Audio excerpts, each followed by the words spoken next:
U.S. Navy Commander Reann Mommsen, a spokesperson for the U.S. 7th Fleet, told CNN in a statement. The United States will fly, sail and operate wherever in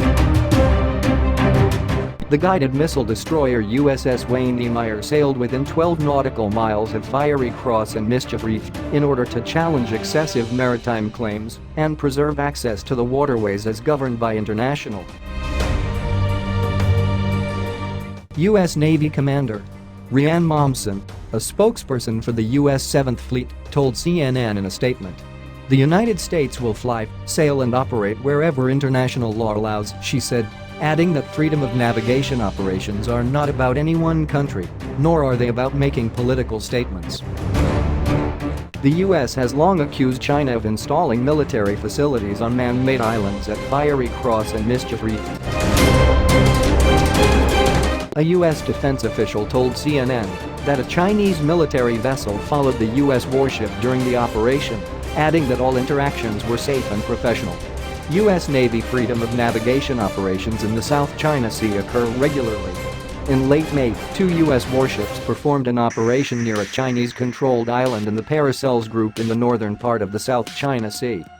China normally responds to similar U.S. Navy operations with a government statement calling on Washington to immediately stop such provocative actions that encroach upon China's sovereignty and threaten China's security, as spokesman Lu Kang said after the Paracels operation in May. And after Wednesday's U.S. operation, Lee Human, spokesman for the People's Liberation Army Southern Theater Command, accused Washington of navigational bullying that severely harms peace and stability in the South China Sea. Also Wednesday, the state-sponsored Global Times published a report that quoted Chinese analysts as saying that Washington was intent on ramping up tensions. As the U.S. continues to send warships into the South China Sea, Washington has become the main villain in the region. Zhang Junsh, a senior research fellow at the People's Liberation Army Naval Military Studies Research Institute, is quoted as saying, "China should speed up our defense system implementation on the islands and reefs in the region," Yan Shichen, a retired People's Liberation Army Navy captain, told Global Times.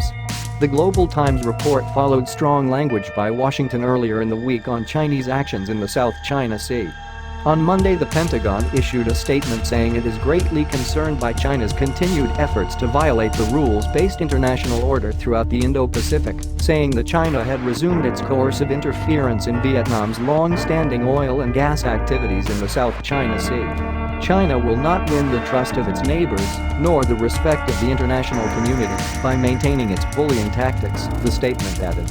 Meanwhile, Chinese officials have denied the U.S. Navy's request to visit Qingdao Port, Mommsen told CNN, a move that comes after Beijing similarly rejected 2 port visits by American warships to Hong Kong. Meanwhile, Washington and Beijing remain locked in a trade dispute that has involved the leveling of tariffs and has roiled the world's financial markets.